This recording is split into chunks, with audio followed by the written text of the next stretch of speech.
청상과부라며 왜 아주머니가? 청상과부가 아니었네? 왜?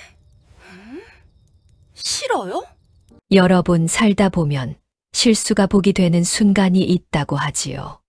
그런데 말입니다. 오늘 들려드릴 이야기는 실수도 보통 실수가 아니었습니다. 보쌈을 하러 갔다가 엉뚱한 사람을 데려온 이야기이거든요. 그것도 22세 청상과부인 줄 알았더니 나이 40의 기생을 데려왔으니 이 노총각 머슴의 팔자가 어떻게 바뀌었을지 한번 들어보시겠습니까? 사연 시작 전 구독과 좋아요를 눌러주신다면 저에게는 큰 힘이 됩니다.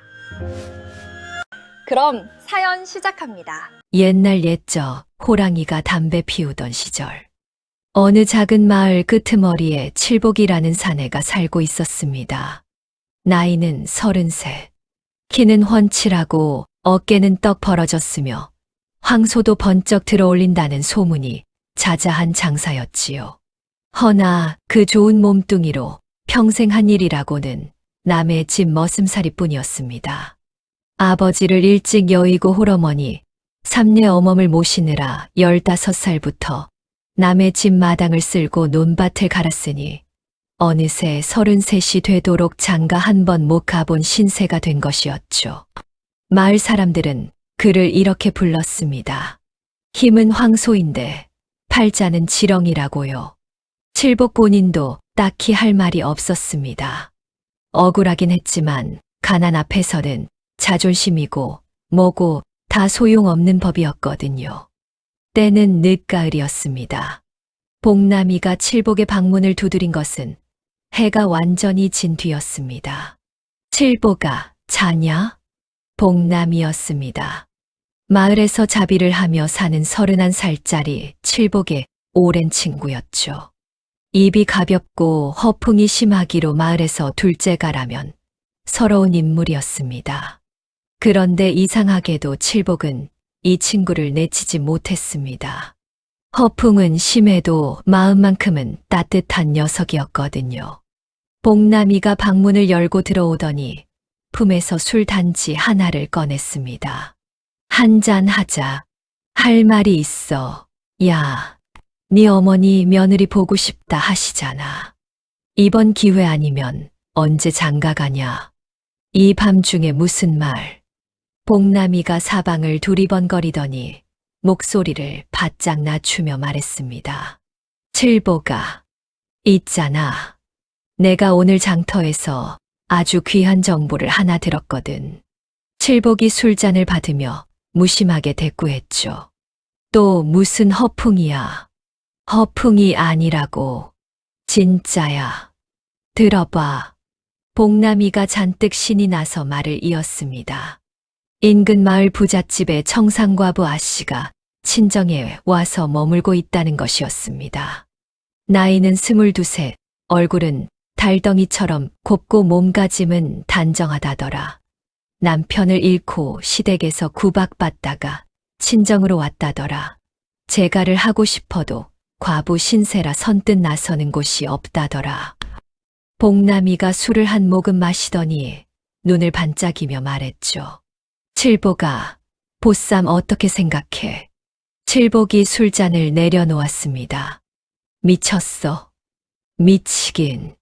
현실을 봐라, 현실을. 내가 정상적으로 장가갈 수 있겠냐고.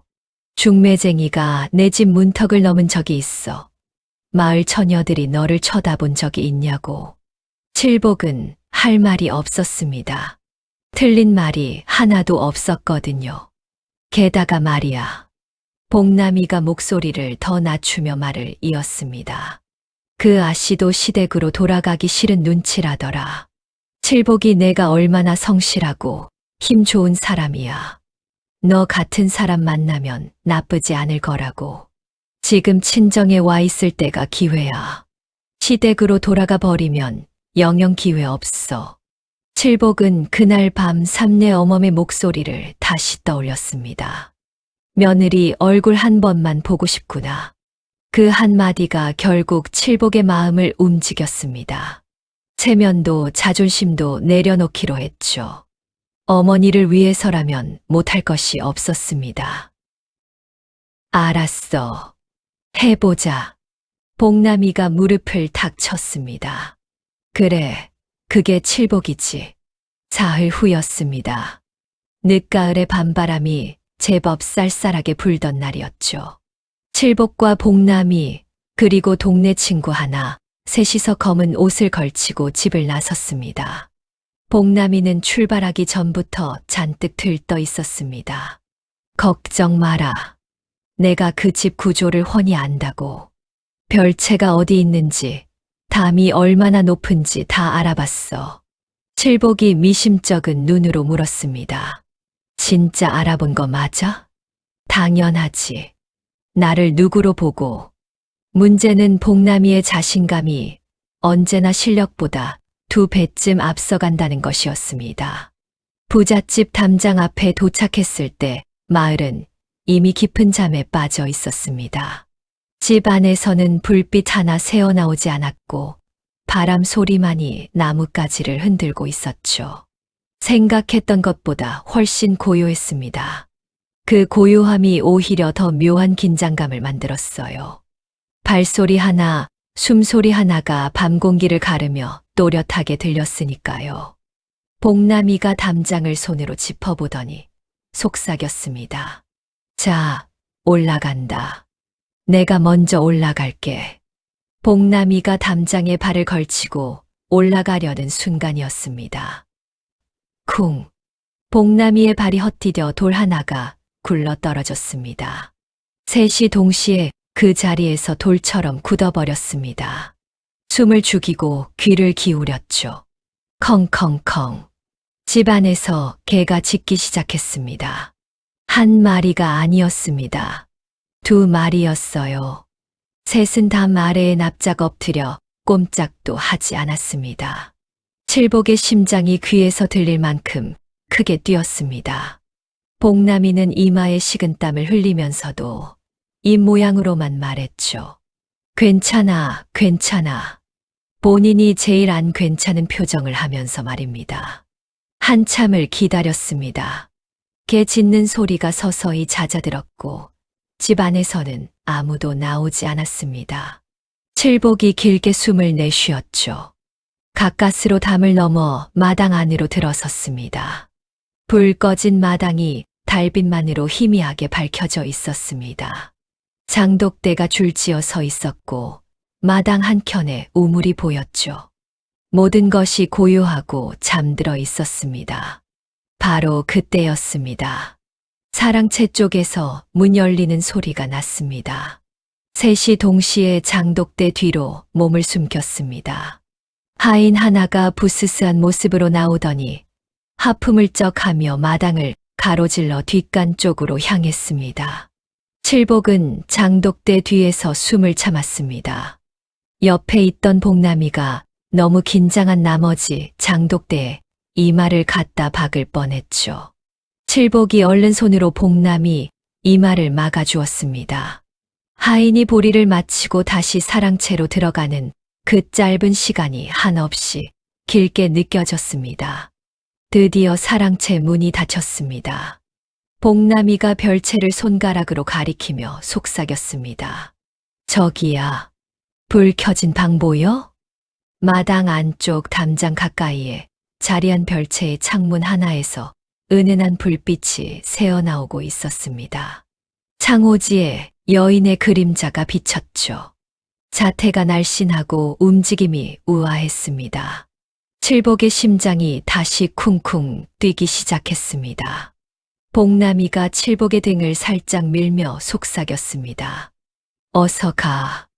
나는 여기서 망본다. 칠복이 품에서 보따리를 꺼내 손에 쥐었습니다. 손이 떨렸습니다. 발이 떨렸습니다. 별채 앞까지 한 발 한 발 다가가는 동안 온몸이 사시나무 떨듯 했죠. 드디어 별채 문 앞에 섰습니다. 칠복이 떨리는 손으로 문고리를 천천히, 아주 천천히 잡았습니다. 그리고 숨을 한 번 깊이 들이마신 뒤 문을 살며시 열었습니다. 순간 칠복의 손이 움직였습니다. 보따리가 여인의 머리 위로 살포시 씌워졌죠. 여인이 놀라 소리를 내려 했으나 이미 보따리가 씌워진 뒤였습니다. 칠복이 여인을 번쩍 들어 등에 업었습니다. 그런데 이상했습니다. 생각보다 무게감이 상당했습니다. 속으로 생각했죠. 과부 아씨가 꽤 건강하시네. 여인이 탐탁지 않다는 듯 몸을 좌우로 흔들기 시작했습니다. 칠복이 낮은 목소리로 속삭였습니다. 조용히 해주시옵소서. 잠깐만요. 여인이 잠시 멈추는 듯 했습니다. 그리고 더 크게 몸을 흔들었습니다. 칠복이 복남이에게 신호를 보내려 돌아봤더니 복남이는 이미 담을 넘어 사라진 뒤였습니다. 동네 친구도 없었습니다. 칠복 혼자였습니다. 할 수 없었습니다. 칠복은 이를 악물고 여인을 업은 채 담장을 향해 발걸음을 옮겼습니다. 여인을 업고 담을 넘는 것이 쉬운 일이 아니었지만 황소도 번쩍 드는 장사였습니다. 이 정도 담장이야 문제 없었죠. 문제는 여인이 끝까지 몸을 흔들었다는 것입니다. 칠복이 집에 도착한 것은 한참 뒤였습니다. 숨이 턱까지 찬 채로 방 안에 여인을 내려놓았습니다. 떨리는 손으로 보따리를 풀었죠. 그 순간이었습니다. 칠복의 눈이 동그랗게 커졌습니다. 뒤늦게 따라온 동네 친구도 얼굴을 들여다보다가 뒷걸음질 치며 문에 머리를 쾅 박았습니다. 예상했던 앳된 22~23세 청상과부가 아니었습니다. 등불 아래 드러난 것은 곱게 단장한 40대 여인이었습니다. 비단 저고리에 고운 쪽머리, 서늘하고 또렷한 눈빛으로 칠복을 정면으로 바라보고 있었죠. 당황한 기색이라고는 눈곱만큼도 없었습니다. 오히려 이 상황이 전혀 낯설지 않다는 듯 차분하기 그지없었습니다. 칠복이 말을 더듬었습니다. 저기 혹시 부잣집 청상아 씨가 아니시옵니까? 여인이 옷매무새를 가다듬으며 차갑게 한마디 했습니다. 아니요. 칠복은 그 자리에서 무너지는 것 같았습니다. 동네 친구는 슬그머니 방문 밖으로 사라졌습니다. 나중에 들으니 그 길로 집에 가서 이불을 뒤집어 쓰고 잠들었다더군요. 칠복 혼자 여인 앞에 남았습니다. 여인은 서두르지 않았습니다. 방 안을 천천히 둘러볼 뿐이었죠. 낡은 기와 삐걱거리는 마루, 군데군데 바람이 새는 창호지. 가난하지만 깨끗하게 쓴 흔적이 역력한 집이었습니다. 여인의 눈빛이 처음에 서늘함에서 무언가를 찬찬히 살피는 표정으로 서서히 바뀌었습니다. 마치 오래된 물건의 쓸모를 가늠하듯 조용하고 침착한 눈빛이었죠. 칠복이 식은땀을 닦으며 사과를 늘어놓기 시작했습니다. 정말 죄송합니다. 제가 사람을 잘못 찾아뵌 것 같습니다. 당장 댁까지 모셔다 드리겠습니다. 제가 정말... 그때 방문이 열렸습니다. 삼내 어멈이었습니다. 인기척에 잠을 깬 듯 머리카락이 흐트러진 채 문을 열고 나왔죠. 아들이 드디어 며느리감을 데려왔나 싶어 반색하던 얼굴이 등불에 비친 여인의 얼굴을 보는 순간 굳어버렸습니다. 어색한 침묵이 방 안을 가득 채웠습니다. 바로 그 순간이었습니다. 여인이 삼내 어멈을 바라보더니 표정을 가다듬고 자리에서 천천히 일어섰습니다. 그리고 허리를 깊이 굽혀 꾸벅 정중하게 인사를 올렸죠. 어르신, 저 오늘 밥을 못 먹었는데 혹시 부엌 좀 써도 되겠습니까? 삼내 어멈과 칠복이 동시에 굳은 채로 여인을 바라봤습니다. 뜻하지 않게 이 집에 발을 들이게 된 여인이었습니다. 당장 자리를 박차고 일어나도 이상하지 않을 여인이었습니다. 그런데 그 여인이 지금 눈 하나 깜짝하지 않고 부엌을 빌려달라고 하고 있었습니다. 칠복은 그 순간 한 가지 생각밖에 들지 않았습니다. 대체 어떤 사람이지? 삼내 어멈이 멍하니 서 있는 사이 홍매는 이미 부엌 쪽으로 발걸음을 옮기고 있었습니다. 칠복이 얼른 따라 붙었습니다. 저기요. 부엌은 이쪽이 아니라 그쪽이군요. 홍매가 태연하게 방향을 바꿨습니다. 칠복은 할 말을 잃었죠. 이 상황에서 부엌 위치를 물어보는 여인이라니. 칠복이 머릿속으로 생각할 수 있는 반응이 아니었습니다. 부엌 앞에서 홍매가 발걸음을 멈추고 칠복을 돌아봤습니다. 불 좀 넣어 주시겠습니까? 예, 아궁이요. 불이 꺼져 있군요. 칠복은 어안이 벙벙한 채로 아궁이 앞에 앉아 불을 지폈습니다. 자신이 지금 무엇을 하고 있는 건지 도무지 알 수가 없었습니다. 보쌈을 해왔더니 불을 지피고 있었습니다. 홍매는 그 사이 부엌을 찬찬히 살펴봤습니다. 광에서 쌀을 꺼내고 항아리 뚜껑을 열어 된장 냄새를 맡아보고 찬장을 열어 남은 재료들을 살폈죠. 손이 빠르고 눈이 정확했습니다. 마치 오래전부터 이 부엌을 써온 사람처럼 자연스러웠습니다. 칠복이 아궁이에 불을 넣으며 조심스럽게 입을 열었습니다. 정말 죄송합니다. 제가 사람을 잘못 찾아뵌 것이 맞으니 드시고 나면 댁까지 모셔다 드리겠습니다. 홍매가 쌀을 씻으며 말했습니다. 어디로요? 예, 댁이라 하셨는데 어디로 모셔다 드린다는 말씀이십니까? 칠복이 대답을 못하고 있자 홍매가 담담하게 말을 이었습니다. 저는 오늘 그 집 잔치 음식을 도우러 갔다가 일이 끝나고 돌아오는 길이었습니다. 돌아갈 집이 따로 있는 몸이 아니에요. 칠복이 눈을 깜빡였습니다. 그러면 평소에는 어디 계시는 겁니까? 홍매가 잠시 손을 멈췄습니다. 그리고 아무렇지 않은 듯 다시 쌀을 안치며 말했죠. 딱히 정해진 곳이 없었습니다. 그 한마디에는 말로 다 하지 않은 사연이 가득 담겨 있었습니다. 칠복은 더 물어볼 수가 없었습니다. 그 짧은 침묵 속에서 무언가가 느껴졌거든요. 화려해 보이는 비단 저고리와 달리 그 안에 담긴 외로움 같은 것이요. 밥이 끓기 시작하자 홍매의 손이 더 바빠졌습니다. 된장을 풀고 남은 채소를 다듬고 마른 생선을 구웠습니다. 부엌 안에 구수하고 따뜻한 냄새가 퍼지기 시작했죠.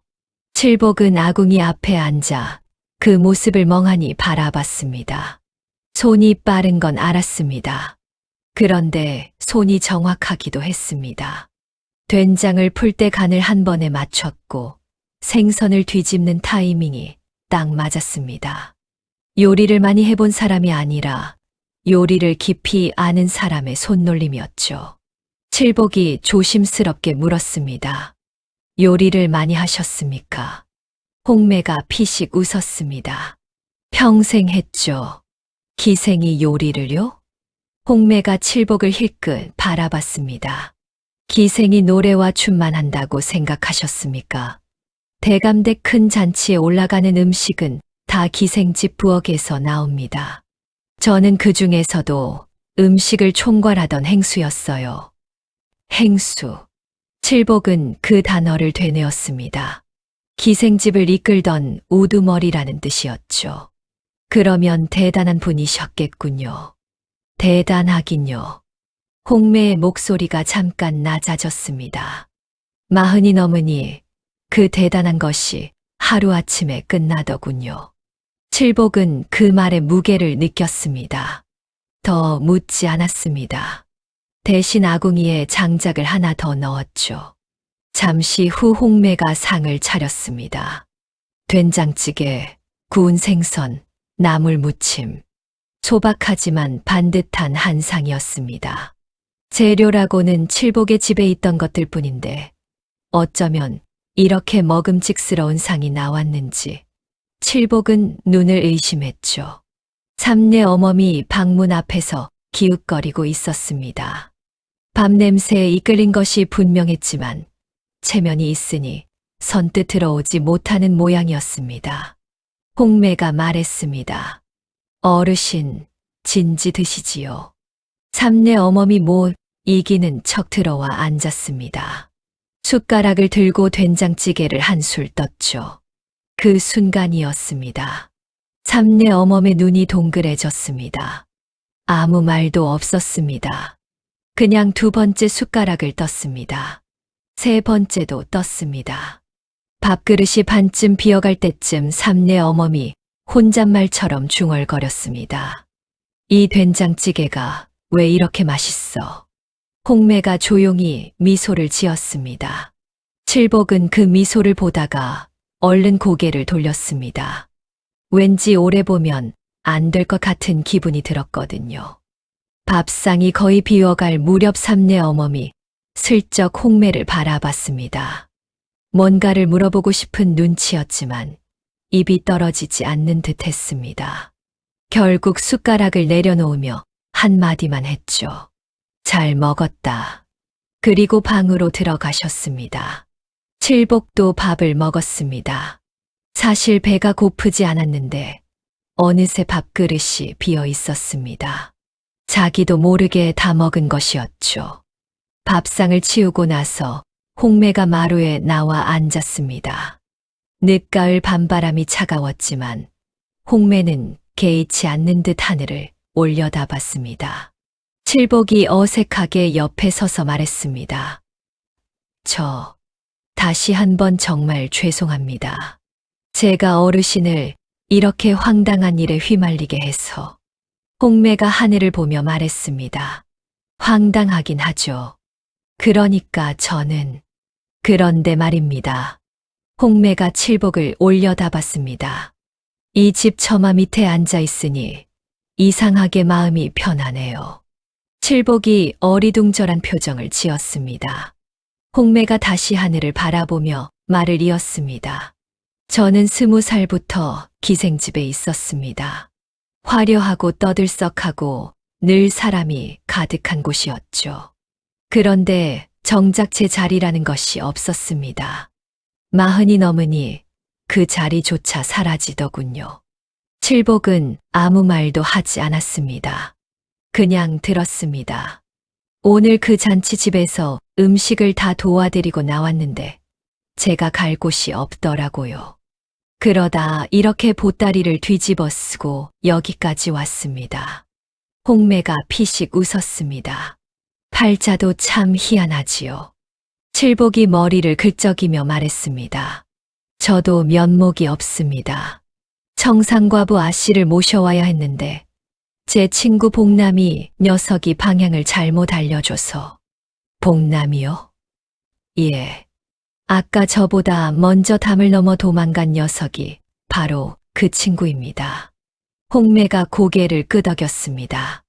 도움도 안 되고 도망은 제일 빠르군요.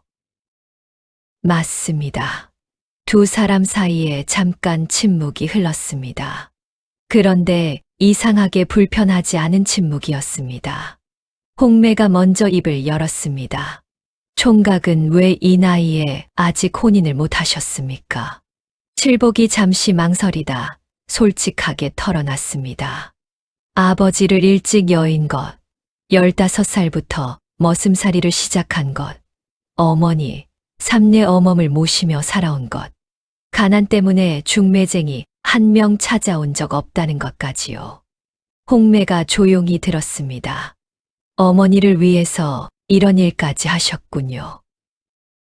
부끄럽습니다. 부끄러울 것 없습니다. 홍매의 목소리가 처음보다 조금 부드러워져 있었습니다. 저도 살면서 별별 일을 다 겪었습니다만 어머니를 위해 무릎을 꿇을 수 있는 사람이 그리 많지는 않더군요. 칠복이 홍매를 바라봤습니다. 홍매는 여전히 하늘을 보고 있었습니다. 서늘하게만 보이던 눈빛이 달빛 아래에서는 조금 다르게 보였습니다. 무언가 긴 시간 동안 혼자 견뎌온 사람의 눈빛이었습니다. 칠복이 조심스럽게 물었습니다. 그러면 오늘 밤은 어쩌실 생각이십니까? 홍매가 잠시 생각하더니 말했습니다. 일단 자야겠지요. 피곤합니다. 칠복이 눈을 깜빡였습니다. 예, 방 하나만 빌려주시면 됩니다. 내일 아침에 생각해도 늦지 않을 일은 내일 생각하는 것이 낫죠. 칠복은 그 말에 뭐라 대꾸할 수가 없었습니다. 홍매가 자리에서 일어나며 말했습니다. 아, 그리고 아침은 제가 하겠습니다. 어르신이 된장찌개를 좋아하시는 것 같으니 다시 한번 끓여드리지요. 칠복은 홍매의 뒷모습을 멍하니 바라봤습니다. 뭔가가 이상하게 돌아가고 있다는 것은 알았습니다. 보쌈을 해왔더니 밥을 얻어먹고 방을 내어주고 아침밥을 기대하고 있었습니다. 그런데 이상하게도 나쁘지 않았습니다. 칠복은 마루에 혼자 앉아 하늘을 바라봤습니다. 홍매가 방금 전까지 올려다보던 그 하늘이었습니다. 별이 유난히 많은 밤이었죠. 어머니 방에서 삼례 어멈의 목소리가 들렸습니다. 칠복아, 예, 어머니, 그 여자 말이다. 예, 된장찌개 끓일 줄 아는 여자 함부로 내보내는 거 아니다. 칠복은 그 말에 아무 대답도 하지 못했습니다. 다만 귓불이 조금 붉어졌습니다. 칠복이 일하러 나가려는 참이었습니다. 대문 밖에서 목소리가 들렸습니다. 칠복이 있나? 칠복의 얼굴이 굳었습니다. 목소리만 들어도 알 수 있었습니다. 최행수였습니다. 최행수는 칠복이 일하는 집의 마름이었습니다. 땅 주인을 대신해서 소작인들을 관리하는 자리였죠. 나이는 50인데 머리는 반백이었고 겉으로는 점잖은 척했지만 실속 챙기기에는 이 마을에서 둘째가라면 서러운 인물이었습니다. 칠복을 평생 머슴으로 부려먹고 싶어 한다는 것은 마을 사람들이 다 아는 사실이었죠. 최행수가 대문을 열고 들어서더니 대뜸 말했습니다. 이 사람아, 오늘 아침 논두렁 정비하기로 했는데 왜 아직도 집에 있어? 어서 나와야지. 예, 금방 나가겠습니다. 칠복이 얼른 대답하며 나가려는데 최행수의 눈이 마루 쪽에서 멈췄습니다. 홍매가 아침상을 치우고 있었습니다. 비단 저고리에 단정한 쪽머리, 낡은 칠복내 마루와는 어울리지 않는 모습이었죠. 최행수의 눈썹이 올라갔습니다. 저 여자는 누구야? 칠복이 말문이 막혔습니다. 뭐라고 설명해야 할지 몰라 우물쭈물하는 사이 홍매가 먼저 나섰습니다. 행주로 손을 닦으며 최행수 쪽으로 걸어오더니 고개를 가볍게 숙였습니다. 칠복 서방님 댁 식구가 되려는 사람이 옵니다. 최행수가 눈을 가늘게 떴습니다. 식구, 어디서 온 누구요? 지나가다 인연이 다 들어오게 되었습니다. 최행수가 홍매를 위아래로 훑어봤습니다. 비단 저고리, 옥비녀, 우아한 자태. 이 허름한 집과는 도무지 어울리지 않는 조합이었습니다. 혹시 기생이요? 홍매가 눈 하나 깜짝하지 않고 대답했습니다. 전에 그런 일을 했습니다. 최행수가 픽 웃었습니다. 칠복이, 자네 이제 기생첩이라도 드리려는 건가? 칠복의 주먹이 불끈 쥐어졌습니다. 그런데 홍매가 칠복보다 먼저 입을 열었습니다. 행수 어르신. 홍매의 목소리는 조용했지만 단단했습니다. 아침부터 남의 집 드나드시면서 식구를 함부로 부르시는 법도는 어디서 배우셨습니까? 최행수가 얼굴이 붉어졌습니다. 뭐라고? 어르신께서 오신 것은 칠복 서방님 일 때문이시지요. 그 일이라면 서방님께 직접 말씀하시면 되겠습니다. 안채 사람한테 이러쿵저러쿵 하실 일은 아닌 것 같습니다만. 최행수는 할 말을 잃었습니다. 기생 출신이 감히 자신에게 이런 말을 하다니 싶었지만 딱히 반박할 말도 없었습니다. 칠복이 그 틈을 타서 얼른 최행수 앞을 가로막고 섰습니다. 행수 어른, 금방 나가겠습니다. 잠깐만요. 최행수가 홍매를 한 번 더 노려보다가 씩씩거리며 대문 밖으로 나갔습니다. 칠복이 홍매에게 낮은 목소리로 말했습니다. 괜찮으시겠습니까? 홍매가 태연하게 행주를 개며 말했습니다. 어서 일 나가세요. 늦겠습니다. 최행수는 그날 오전 장터를 한 바퀴 돌았습니다. 가는 곳마다 한마디씩 흘렸죠. 칠복이 기생을 데려왔다더라. 머슴 주제에 기생첩을 드리려 한다더라. 소문은 장터에서 우물가로, 우물가에서 골목으로 순식간에 퍼졌습니다. 점심 무렵이었습니다. 칠복네 집 앞에 마을 안악들이 하나둘 나타나기 시작했습니다. 기생이 칠복네 집에 들어왔다는 소문을 듣고 눈으로 직접 확인하러 온 것이었죠.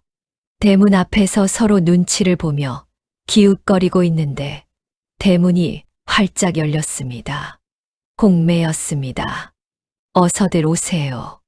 마침 점심을 넉넉하게 했는데 같이 드시지요. 안악들이 서로 얼굴을 마주봤습니다. 구경하러 왔다가 밥 초대를 받은 것이었죠.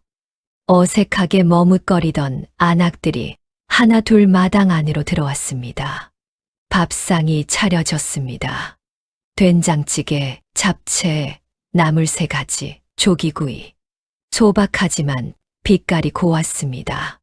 안악들이 반신반의하며 숟가락을 들었습니다. 그런데 첫 술을 뜨는 순간 표정들이 달라졌습니다. 어머, 이 잡채가 왜 이렇게 맛있어? 된장찌개 좀 봐. 어떻게 이런 맛이 나지? 홍매가 웃으며 말했습니다. 평생 음식을 했으니까요. 안악들의 경계심이 눈 녹듯 풀렸습니다. 기생 출신이라는 것을 알면서도 젓가락이 멈추지 않았습니다.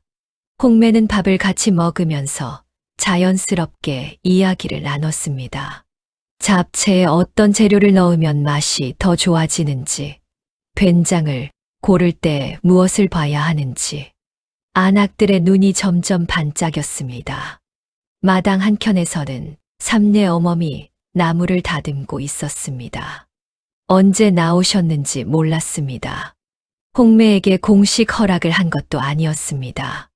그냥 어느새 홍매 옆에 앉아서 나무를 다듬고 있었습니다. 마치 오래전부터 그래왔던 것처럼요. 저녁이 되고 마당이 조용해진 뒤 삼내 어멈이 칠복을 불렀습니다. 어머니 방이었습니다. 칠복이 들어가 앉으니 삼내 어멈이 한참 동안 말이 없었습니다. 무릎 위에 올려놓은 손을 내려다보다가 천천히 입을 열었습니다. 그 여자 말이다. 예, 어머니. 기생 출신인 거 나도 안다. 예, 그게 마음에 걸리긴 해. 칠복이 고개를 숙였습니다. 삼내 어멈이 잠시 뜸을 들이다 말을 이었습니다. 근데 말이야. 오늘 하루 종일 지켜봤는데 저 여자 눈빛이 예사롭지 않더라. 기생 눈빛이 아니야. 어르신 말씀이 무슨 뜻이십니까? 삼내 어멈이 창밖을 바라봤습니다. 홍매가 부엌에서 저녁 설거지를 하는 소리가 들렸습니다. 오래 혼자 견뎌온 사람 눈빛이야. 나는 그런 눈빛 알아. 칠복은 그 말에 아무 대답도 하지 못했습니다. 삼내 어멈이 칠복을 바라보며 말했습니다. 내 생각은 어떠냐? 칠복이 잠시 생각하다 솔직하게 말했습니다. 저는 나쁘지 않습니다, 어머니. 삼내 어멈이 고개를 끄덕였습니다. 더 말이 없었습니다. 칠복이 일어서려는데 어머니가 한마디를 덧붙였습니다. 내일 아침에 그 여자한테 우리 집 간장이 어디 있는지 알려줘라. 칠복이 멈췄습니다. 예, 간장 위치를 알려줘야 아침 반찬을 제대로 하지 않겠냐. 칠복은 어머니의 말뜻을 알았습니다. 간장 위치를 알려주라는 것이 아니었습니다. 이 집 부엌을 맡겨도 된다는 뜻이었습니다. 아직 공식적인 말은 아니었지만 어머니의 마음이 어느 쪽으로 기울었는지는 충분히 느낄 수 있었습니다. 어머니 고맙습니다. 삼내 어머니 손을 내저었습니다. 고맙긴. 어서 가서 간장 위치나 알려줘. 칠복은 그 길로 부엌으로 향했습니다. 설거지를 마무리하던 홍매가 고개를 들었습니다. 무슨 일이에요? 칠복이 머리를 긁적이며 말했습니다. 저기, 우리 집 간장이 어디 있는지 알려드릴까 해서요. 홍매가 잠시 칠복을 바라봤습니다. 그리고 천천히 미소를 지었습니다. 처음 보는 표정이었습니다. 서늘하지도 않고 계산하는 눈빛도 아닌 그냥 따뜻한 미소였습니다. 알겠습니다. 알려주세요. 마당 위로 별이 가득한 밤하늘이 펼쳐져 있었습니다. 늦가을 바람이 불었지만 부엌 안은 따뜻했습니다. 다음 날 아침 삼내 어머니 칠복을 불렀습니다. 칠복아, 홍매 씨 어디 있냐? 부엌에 있을 겁니다. 데려와라. 칠복이 부엌으로 가서 홍매를 불렀습니다. 홍매가 손을 닦고 따라 나섰죠. 삼내 어머니 방으로 들어서자 어머니가 똑바로 홍매를 바라봤습니다. 앉아라. 홍매가 무릎을 꿇고 앉았습니다. 삼내 어머니 말했습니다. 나이가 몇이냐? 40이옵니다. 기생 출신인 거 안다. 예. 그래도 괜찮으냐? 이 가난한 집에. 홍매가 고개를 들어 삼내 어멈을 똑바로 바라봤습니다. 괜찮습니다. 어르신. 삼내 어멈이 한참을 홍매의 눈을 들여다봤습니다. 거짓이 없었습니다. 삼내 어멈이 짧게 말했습니다. 혼례 준비해라. 칠복이 눈을 깜빡였습니다. 어머니. 지금 당장요. 당장이 아니면 언제야? 내가 언제까지 기다려야 하냐? 혼례는 사흘 뒤에 치러졌습니다. 변변한 예단도 없었고 중매쟁이도 없었습니다. 하객이라고는 복남이 하나뿐이었죠. 그래도 칠복은 깨끗한 두루마기를 꺼내 입었고 홍매는 붉은 저고리에 쪽머리를 단정하게 올렸습니다. 문제는 음식이었습니다. 홍매가 혼례 음식을 직접 차렸는데 그 냄새가 담장을 넘었습니다. 소문을 듣고 구경하러 왔던 마을 사람들이 담장 밖에서 기웃거리다 냄새에 이끌려 하나 둘 마당 안으로 들어왔습니다. 홍매가 말렸습니다. 아니 말리려고 했습니다. 어서들 드세요. 본인이 먼저 권했습니다. 결국 초라한 두 사람의 혼례는 어느새 마을 잔치가 되어버렸습니다. 마당에 돗자리가 깔리고 사람들이 옹기종기 앉아 음식을 먹었습니다. 웃음소리가 담장 밖까지 퍼졌죠. 복남이가 음식을 3그릇째 먹으며 칠복에게 말했습니다. 야, 칠복아. 내가 보쌈 계획 세워줬으니까 이 공로는 내가 반은 가져가야 하는 거 아니야? 칠복이 말했습니다. 방향 잘못 알려줘서 이렇게 된 거잖아. 그러니까 반반이지. 홍매가 복남이 앞에 음식을 하나 더 내려놓으며 말했습니다. 많이 드세요, 복남이 씨. 그날 밤 혼자 먼저 도망가신 거 잊지 않았습니다. 복남이가 머쓱하게 웃으며 입을 다물었습니다. 삼내 어멈은 마루에 앉아 그 광경을 바라봤습니다. 처음에는 무표정이었습니다. 그런데 시간이 지나면서 입꼬리가 조금씩 올라갔습니다. 오랫동안 보지 못했던 표정이었습니다. 혼례 다음 날이었습니다. 칠복이 논으로 나가려는데 최행수가 대문을 열고 들어섰습니다. 어제 혼례 소식을 들었는지 표정이 심상치 않았습니다. 칠복이 잠깐 할 말이 있네. 최행수가 품에서 낡은 문서 하나를 꺼냈습니다. 종이가 누렇게 변색되어 있었습니다. 꽤 오래된 문서였죠. 이게 뭔지 알겠나?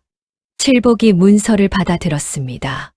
그를 잘 모르는 칠복이 눈을 찌푸리며 들여다봤습니다. 저는 그를 자네 어머니가 오래전에 우리 주인어른한테 곡식을 빌렸네. 그 빚이 아직 남아있어. 이자까지 합치면 꽤 되지. 그걸 갚으려면 앞으로 3년은 더 내 밑에서 일을 해야 할 거야. 칠복의 얼굴이 굳었습니다. 그런 빚이 있었습니까? 어머니한테 물어보게나. 본인이 더 잘 알겠지. 최행수가 여유 있게 웃었습니다. 칠복이 혼례를 올리고 독립할 기미가 보이자 이 기회에 확실히 묶어두려는 속셈이 뻔히 보였습니다. 그러나 칠복에게는 반박할 말이 없었습니다. 문서를 읽을 수도 없었고 빚이 있었는지 없었는지도 알 수 없었으니까요. 그때였습니다. 그 문서 잠깐 볼 수 있겠습니까? 홍매였습니다. 어느새 마루에 나와 서 있었죠. 최행수가 홍매를 흘겨봤습니다. 당신이 왜? 보여주시면 읽어보겠습니다. 최행수가 코웃음을 쳤지만 홍매가 손을 내밀자 어쩔 수 없이 문서를 건넸습니다. 홍매가 문서를 받아 천천히 읽기 시작했습니다. 마당이 조용해졌습니다. 홍매의 눈이 문서 위를 천천히 훑었습니다. 위에서 아래로 다시 중간으로 손가락으로 숫자를 짚어가며 읽었습니다. 한참이 지났습니다. 홍매가 고개를 들었습니다. 행수 어르신. 왜요? 이 문서에 이자 계산이 잘못됐습니다. 최행수의 눈썹이 꿈틀했습니다. 뭐가 잘못됐다는 거요? 원금에 이자를 2번 얹으셨군요. 여기 보시면 처음 빌린 곡식은 10섬이었습니다. 그런데 이듬해 이자를 붙일 때 원금을 이미 1번 불려놓으셨고 그 불린 금액에 또 이자를 얹으셨습니다. 이렇게 계산하면 안 되지요. 그건 원래 그렇게 계산하는 거요. 아닙니다. 홍매의 목소리가 단호했습니다. 제가 기생집 행수로 있을 때 장부를 15년 넘게 맡았습니다. 이자 계산이 이렇게 되어 있으면 관에 가져가도 인정받지 못합니다. 제대로 다시 계산하면 빚은 이미 갚고도 남았습니다. 최행수의 얼굴이 빨갛게 달아올랐습니다. 이 여자가 감히 어르신.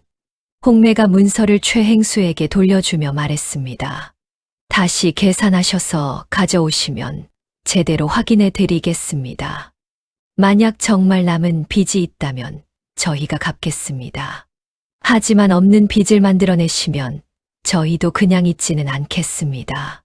최행수가 문서를 낚아채듯 가져가더니 씩씩거리며 대문을 나갔습니다. 쾅! 대문이 크게 닫혔습니다. 칠복이 홍매를 바라봤습니다. 한동안 말이 없었습니다. 그를 아시오? 홍매가 담담하게 대답했습니다. 기생이 글도 모르면 무엇으로 먹고 삽니까? 장부도 볼 줄 아시오? 15년 넘게 봤습니다. 칠복이 멍하니 홍매를 바라봤습니다. 보쌈을 해왔는데 글을 읽고 장부를 보고 최행수를 쫓아낸 여인이 앞에 서 있었습니다. 칠복이 평생 머슴으로 살면서 한 번도 상상해보지 못했던 일이었죠. 삼례 어머니 마루에서 그 광경을 다 지켜보고 있었습니다. 아들을 바라보더니 한마디만 했습니다. 칠복아. 예, 어머니. 잘 모셔라. 칠복이 고개를 끄덕였습니다. 그날 저녁 칠복이 홍매에게 말했습니다. 당신이 와줘서 다행이요. 홍매가 잠시 칠복을 바라봤습니다. 저도 그렇습니다. 서방님. 처음으로 서방님이라는 말이 나왔습니다. 칠복의 귀가 붉어졌습니다. 홍매는 못 본 척했습니다. 그러나 돌아서는 입꼬리가 살짝 올라가 있었습니다. 혼례가 끝나고 며칠이 지났습니다. 칠복이 아침 일찍 일을 나가려는데 대문 밖에서 기척이 났습니다. 내다보니 마을 안악 둘이 대문 앞에서 서성이고 있었습니다. 저기 혹시 홍매 씨 계세요? 칠복이 어리둥절한 표정으로 홍매를 불렀습니다. 홍매가 나오자 안악들이 반색했습니다. 홍매 씨, 저번 혼례 때 그 잡채 있잖아요. 그거 한 번만 더 먹을 수 없을까요? 남편이 계속 생각난다고 해서요. 홍매가 웃으며 말했습니다. 잡채가 생각나셨군요. 그것뿐만이 아니에요. 그날 된장찌개도 조기구이도 다 잊혀지질 않아요. 칠복이 그 모습을 보며 생각에 잠겼습니다. 혼례 날만 해도 마을 사람들이 음식 냄새에 이끌려 마당으로 들어왔었죠. 그날 이후로도 종종 이렇게 찾아오는 사람들이 있었습니다. 모두 홍매의 음식 때문이었습니다. 그날 저녁이었습니다. 홍매가 칠복과 삼내 어멈을 마주 앉혀놓고 말을 꺼냈습니다. 드릴 말씀이 있습니다. 무슨 말이요? 주막을 열면 어떻겠습니까? 칠복이 눈을 깜빡였습니다. 주막이요? 예. 제 음식 솜씨라면 충분히 해볼 만합니다. 이 마을을 지나는 장사꾼들도 꽤 있고 마을 사람들도 찾아올 겁니다. 칠복이 머리를 긁적였습니다. 그게 말처럼 쉬운 일이겠소. 주막을 열려면 건물도 있어야 하고 재료도 있어야 하고 건물은 서방님이 지으시면 되지 않습니까? 칠복이 멈췄습니다. 제가요? 서방님 힘이라면 며칠이면 충분하지 않겠습니까? 삼내 어멈이 옆에서 무릎을 탁 쳤습니다. 그거 좋다. 칠복아, 해봐라. 칠복이 어머니와 홍매를 번갈아 봤습니다. 두 사람의 눈빛이 이미 결정된 사람들의 눈빛이었습니다. 알겠소. 다음 날 아침부터 칠복이 팔을 걷어붙였습니다. 집 한켠 빈터에 주막을 짓기 시작했습니다. 혼자였습니다. 복남이가 도와주겠다고 왔다가 칠복이 기둥감 통나무를 혼자 번쩍 들어 옮기는 것을 보고 그냥 구경꾼이 되었습니다. 야, 저게 사람이야? 지나가던 마을 사람들이 하나둘 멈춰 섰습니다. 칠복이 어른둘이 달라붙어도 꿈쩍 않을 기둥을 혼자 들어 세우고 무거운 지붕 석가래를 어깨에 올려 척척 얹었습니다. 반나절이 지나자 뼈대가 섰고 하루가 지나자 지붕이 올라갔습니다. 이틀째 되는 날 저녁 주막 건물이 완성되었습니다. 마을 사람들이 웅성거렸습니다. 이틀 만에 집을 지었다고? 칠복이가 기둥을 혼자 들더라고. 내 눈으로 봤어. 복남이가 구경꾼들 사이에서 어깨를 으쓱했습니다. 내 친구야. 원래 저래. 홍매가 완성된 주막 안을 둘러봤습니다. 소박했지만 반듯했습니다. 마루가 넓고 천장이 높았습니다. 칠복이 옆에 서서 물었습니다. 어떻소? 좋습니다. 홍매가 짧게 웃으며 소매를 걷었습니다. 내일부터 시작하지요. 개업 첫날이었습니다. 홍매가 새벽부터 일어나 음식을 준비했습니다. 된장찌개, 나물무침, 구운 생선, 막걸리. 정갈하게 차려진 주막 안에 구수한 냄새가 가득 찼습니다. 그런데 아무도 오지 않았습니다. 점심이 지나도록 손님이 없었습니다. 마을 사람들이 주막 앞을 지나치면서 흘끔흘끔 쳐다보기는 했지만 발걸음을 들이는 사람은 없었습니다. 수군거리는 소리가 들렸습니다. 기생이 하는 주막이라던데 음식이 맛있다고 해도 찜찜하지. 그냥 지나치자. 칠복이 빈 주막 안에 앉아 한숨을 내쉬었습니다. 홍매는 아무 말 없이 부엌에서 음식을 정리했습니다. 표정 하나 변하지 않았습니다. 저녁 무렵이었습니다. 길을 지나던 나그네 하나가 주막 앞에서 발걸음을 멈췄습니다.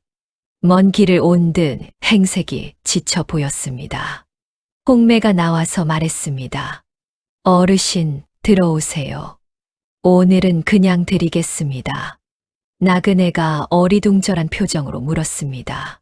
그냥요? 예, 첫날이니까요. 나그네가 안으로 들어와 상을 받았습니다. 된장찌개에 밥 한 그릇, 나물 2가지, 구운 생선, 소박한 상이었습니다. 나그네가 첫 술을 뜨더니 손을 멈췄습니다. 그리고 2번째, 3번째, 아무 말 없이 숟가락이 빨라졌습니다. 밥그릇이 비워지고 찌개 뚝배기가 바닥을 드러낼 때쯤 나그네가 고개를 들었습니다. 주인장, 예, 이 된장찌개 도성에서도 이런 맛은 못 먹어봤소. 홍매가 조용히 웃었습니다. 감사합니다. 나그네가 자리에서 일어나며 말했습니다. 공짜로 먹기가 미안하군요. 괜찮습니다. 다음에 또 이 길을 지나시거든 들러주세요. 나그네가 고개를 끄덕이며 길을 떠났습니다. 사흘째 되는 날 아침이었습니다. 주막 문을 열자마자 낯선 사내 둘이 들어섰습니다. 행색을 보니 외지에서 온 장사꾼들이었습니다. 여기가 된장찌개 맛있다는 주막이요? 칠복이 어리둥절했습니다. 어떻게 아셨습니까? 이틀 전에 이 길 지나던 나그네한테 들었소. 도성에서도 못 먹어본 맛이라고 해서 일부러 찾아왔지. 2 사람이 자리를 잡고 앉았습니다. 뒤이어 또 다른 장사꾼 3이 들어왔습니다. 그 다음에도 또 점심이 되기도 전에 주막 안이 절반쯤 찼습니다. 음식이 나오자 여기저기서 감탄 소리가 터졌습니다. 이야, 이 맛이구나.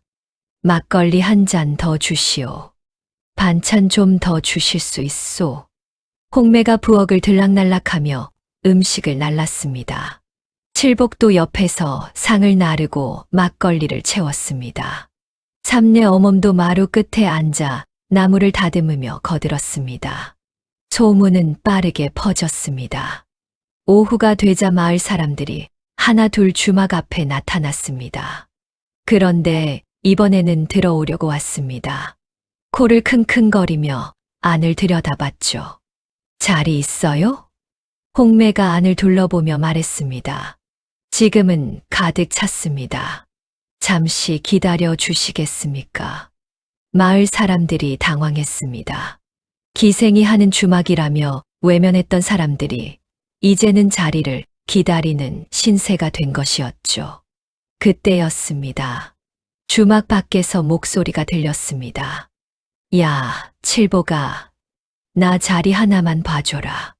내가 보쌈 계획 세워준 사람이잖아. 복남이었습니다.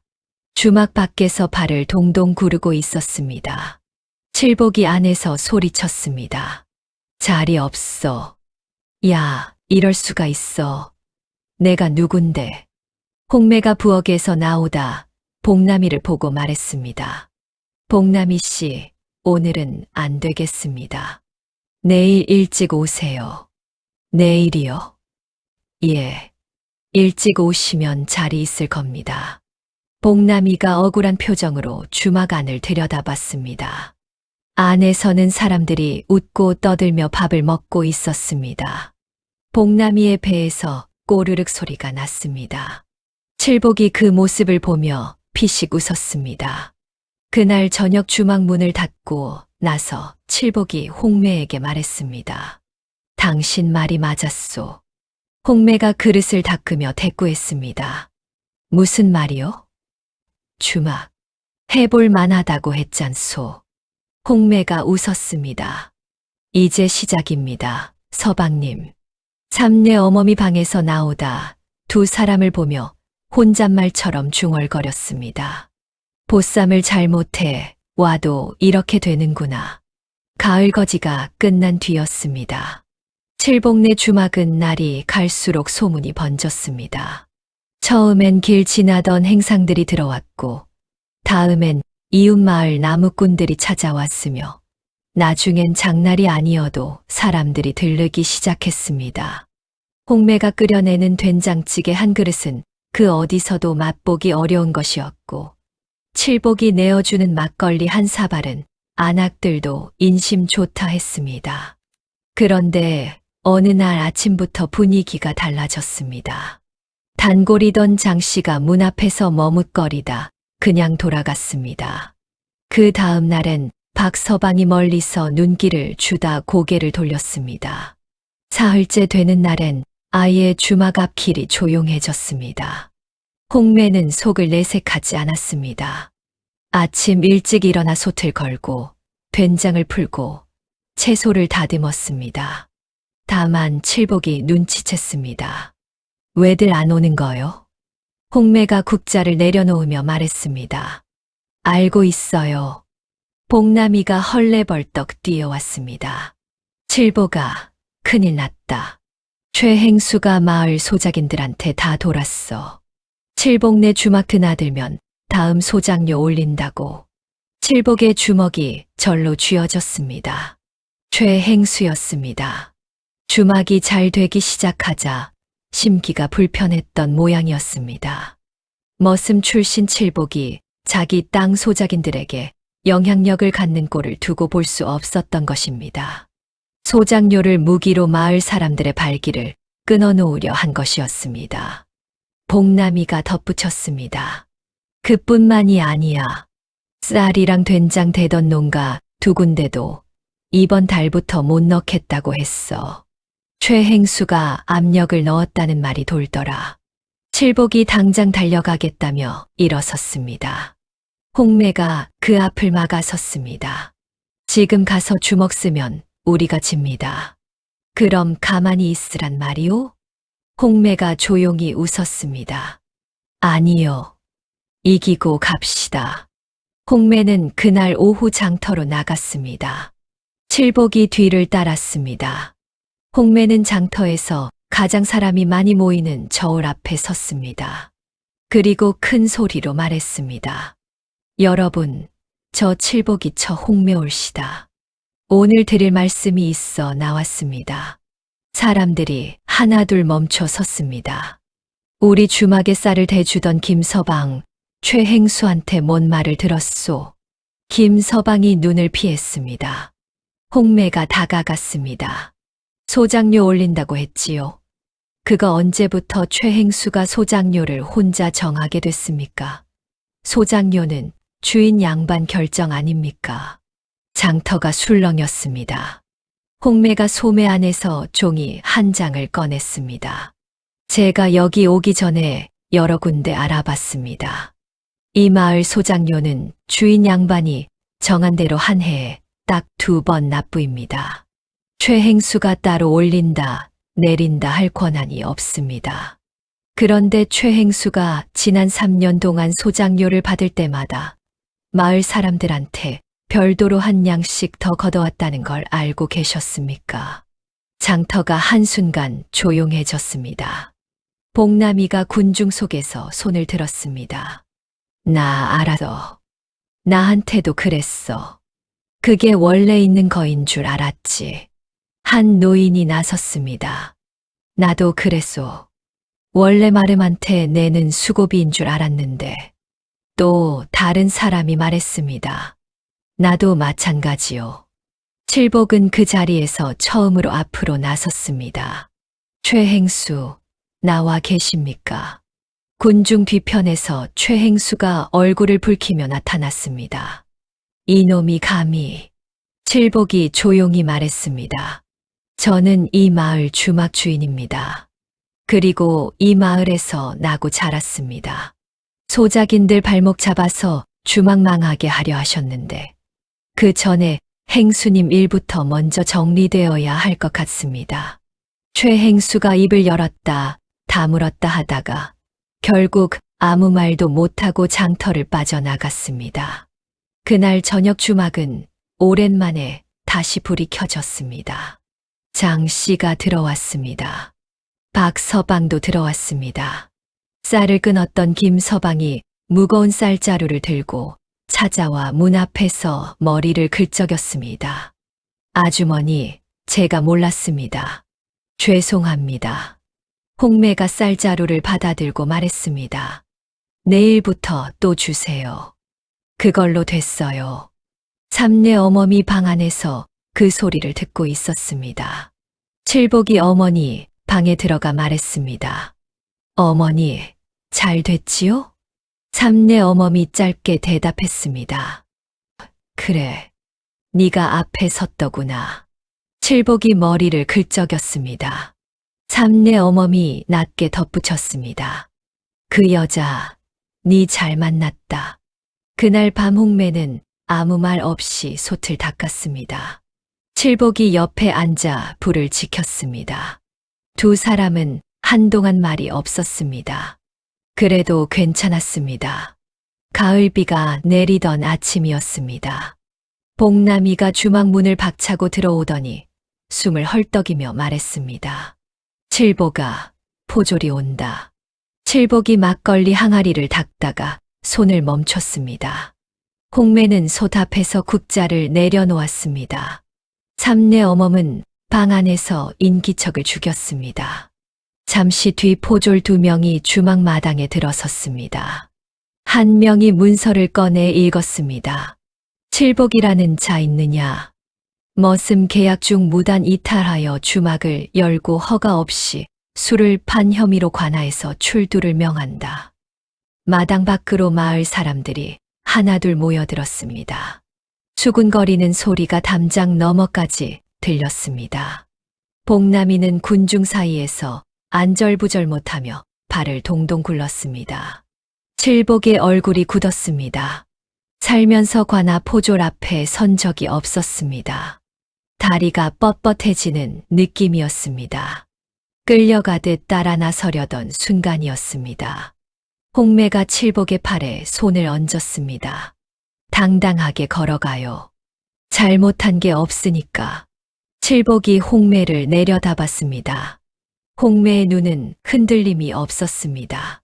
비가 내리는 아침인데도 그 눈빛이 유난히 또렷했습니다. 칠복이 천천히 고개를 끄덕였습니다. 칠복은 등을 폈습니다. 그리고 걸었습니다. 관아까지 가는 길이 짧지 않았습니다. 포졸 둘이 양옆에 서서 걸었고 칠복은 그 가운데를 걸었습니다.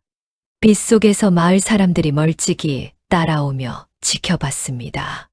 누군가 작은 소리로 말했습니다. 최행수가 고발한 거래. 또 다른 목소리가 들렸습니다.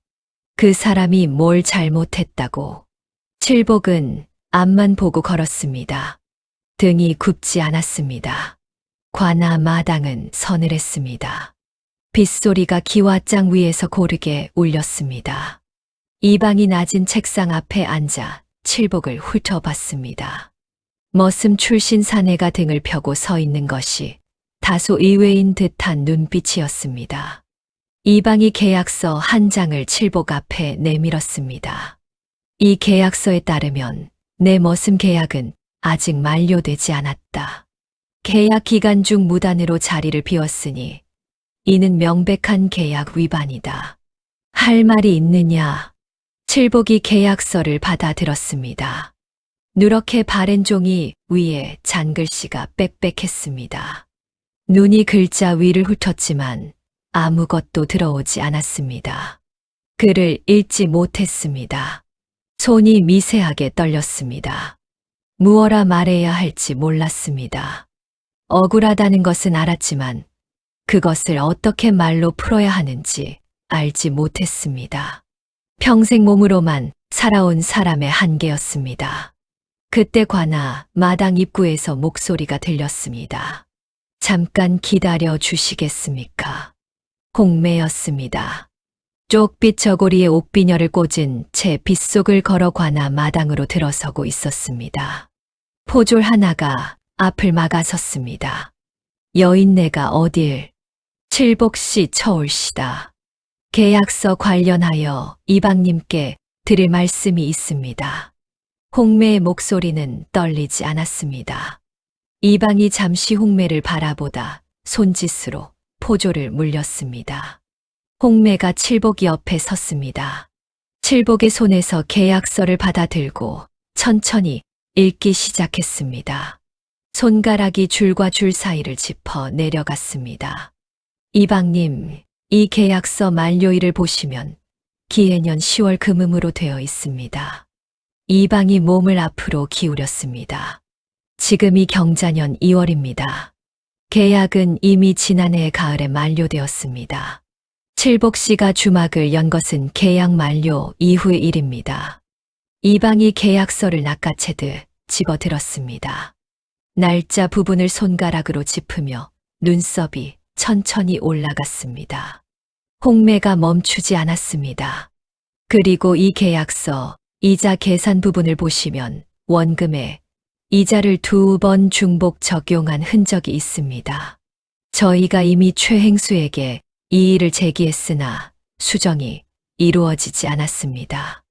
홍매가 소매 안에서 종이 한 장을 더 꺼냈습니다. 마지막으로 이것은 지난 장터에서 마을 사람 12명이 직접 증언한 내용을 정리한 문서입니다. 최행수가 3년간 소장료 외에 별도로 한 양씩 더 걷어온 사실이며 서명도 받아두었습니다. 이방이 두 문서를 번갈아 들여다봤습니다. 관아 마당의 빗소리만 고르게 울렸습니다. 긴 침묵이었습니다. 이방이 입을 열었습니다. 최행수를 불러라. 최행수가 관아 마당에 들어서다 홍매와 눈이 마주쳤습니다. 발걸음이 눈에 띄게 느려졌습니다. 얼굴이 순식간에 굳었습니다. 이방이 느리고 또렷하게 물었습니다. 계약서 만료일이 지난해 가을이오. 그대는 어찌 기간이 남았다 하여 고발장을 냈소? 최행수가 입술을 달싹였습니다. 그것은 제가 날짜를 잘못 확인한 것이고. 잘못 확인한 것이요? 이방의 목소리가 낮아졌습니다. 소장료 외 별도 수취건은 어찌 설명하겠소. 12명의 서명이 여기 있소이다. 최행수의 입이 열렸다 닫혔습니다. 2번, 3번. 끝내 아무 말도 나오지 않았습니다. 평생 남의 약점을 쥐고 살아온 사람이 처음으로 아무것도 꺼낼 것이 없는 얼굴을 하고 있었습니다. 이방이 문서를 내려놓으며 말했습니다. 칠복은 무혐의로 돌아가도 좋다. 최행수는 별도 조사가 있을 것이니 대기하시오. 관아문을 나서자 빗줄기가 조금 가늘어져 있었습니다. 칠복이 걸으면서 홍매에게 물었습니다. 언제 준비한 거요? 홍매가 앞을 보며 걸으면서 답했습니다. 장터 그날부터요. 칠복이 걸음을 멈췄습니다. 홍매도 멈췄습니다. 빗속에 두 사람이 나란히 서 있었습니다. 칠복이 천천히 손을 내밀었습니다. 크고 거친 손이었습니다. 홍매가 잠시 그 손을 내려다봤습니다. 그리고 조용히 손을 얹었습니다. 두 사람은 아무 말 없이 걸었습니다. 빗속이었지만 발걸음은 가벼웠습니다. 최행수가 마을에서 사라진 것은 관아 조사가 시작된 지 열흘도 되지 않아서였습니다. 소장료 착복 사실이 드러나자 주인 양반이 마름 자리에서 내쫓았고 최행수는 짐을 싸서 조용히 떠났습니다. 떠나는 날 아무도 배웅하지 않았습니다. 마을 어귀에서 그의 뒷모습을 본 사람이 몇 있었는데 돌아보지 않고 걸어갔다고 했습니다. 칠복은 그 소식을 주막에서 들었습니다. 특별히 기뻐하지도 않았습니다. 그냥 고개를 한번 끄덕이고 항아리를 닦던 손을 다시 움직였습니다. 홍매는 소답해서 그 모습을 보고 작게 웃었습니다. 그해 겨울이 오기 전에 주막 옆으로 방 하나가 더 생겼습니다. 칠복이 혼자 지었습니다. 낮에는 손님을 받고 밤에는 나무를 켜고 흙을 이겼습니다. 홍매가 말렸지만 칠복은 듣지 않았습니다. 장날에 자리가 없어서 돌아가는 사람이 있잖소. 그것이 이유의 전부였습니다. 방이 완성되던 날 홍매가 새 방 앞에 서서 말했습니다. 문패를 달아야겠네요. 칠복이 머리를 긁적였습니다. 뭐라고 쓰면 좋겠소? 홍매가 잠시 생각하다 말했습니다. 칠복 내 주막. 그걸로 됐어요. 칠복이 피식 웃었습니다. 내 이름이 들어가는 거요? 당연하죠. 당신이 지었잖아요. 장날이면 주막 앞에 사람이 넘쳤습니다. 이웃 마을에서도 찾아왔고 먼 길을 오는 행상들도 칠복내 주막을 목적지로 삼기 시작했습니다. 홍매의 된장찌개 소문은 두 고을 너머까지 퍼져 있었습니다. 칠복은 손님이 가져온 짐을 날라주고 무거운 것을 들어주며 주막 일을 도왔습니다. 홍매가 요리를 하면 칠복이 상을 날랐고 칠복이 힘을 쓰면 홍매가 계산을 했습니다. 두 사람은 말이 없어도 서로의 다음 움직임을 알았습니다. 복남이가 매일같이 찾아와 밥을 얻어먹었습니다. 어느 저녁 복남이가 밥 두 그릇째를 비우며 말했습니다. 야, 내가 그날 담 넘을 때부터 느낌이 좋았어. 내 덕이지, 솔직히. 칠복이 국그릇을 들이밀며 말했습니다. 담 넘다가 혼자 도망간 게 네 덕이냐. 복남이가 억울한 표정을 지었습니다. 야, 나는 전략적 후퇴를 한 거야. 작전상. 홍매가 웃으며 복남이 밥 한 그릇을 더 퍼줬습니다. 복남이 씨 덕이에요. 진짜로. 복남이가 으쓱했습니다. 칠복이 한심하다는 듯 고개를 저었습니다. 셋이서 한참을 웃었습니다. 삼내 어머니 마루에 나와 그 소리를 듣고 있었습니다. 홍매가 웃음이 가라앉자 안채로 들어가 삼내 어멈 옆에 앉았습니다. 두 사람은 한동안 말이 없었습니다. 마당에서는 칠복이 복남이를 쫓아내는 척 웃고 있었습니다. 삼내 어멈이 먼저 말했습니다. 처음엔 내쫓으려 했지. 홍매가 조용히 웃었습니다. 알고 있었어요. 근데 내가 속 걸던 날 알아봤어. 이 집 귀신이 너 데려온 거라고. 홍매가 아무 말 하지 않았습니다. 삼내 어멈이 홍매의 손 위에 자신의 손을 살며시 얹었습니다. 주름지고 거친 손이었습니다. 홍매의 눈이 조금 붉어졌습니다. 삼내 어멈이 마당을 바라보며 말했습니다. 저놈이 복은 없는데 복은 잘 데려왔어. 홍매가 소리 없이 웃었습니다.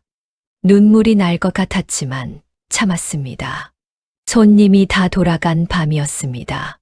칠복과 홍매가 주막 마루에 나란히 앉았습니다. 칠복이 식은 막걸리 한 사발을 홍매에게 건넸습니다. 홍매가 한 모금 마시고 하늘을 올려다봤습니다. 별이 많은 밤이었습니다. 홍매가 물었습니다. 그날 밤 왜 저를 데려온 거예요? 칠복이 머리를 긁적이며 말했습니다. 복 좀 받아보려고요. 홍매가 웃으며 되물었습니다. 받으셨나요? 칠복이 마루 끝을 바라보다가 천천히 말했습니다. 넘치게요. 홍매가 막걸리 사발을 두 손으로 감쌌습니다. 바람이 한 번 불었습니다. 주막 처마 끝에서 등불이 가볍게 흔들렸습니다. 두 사람은 한동안 그렇게 앉아 있었습니다. 아무 말이 없었습니다. 그래도 충분했습니다. 오늘 이야기도 재미있게 들으셨나요? 사실 이 이야기는 전에 내려오는 고전 야담을 제가 현대적으로 직접 다시 써 내려간 창작물이었거든요.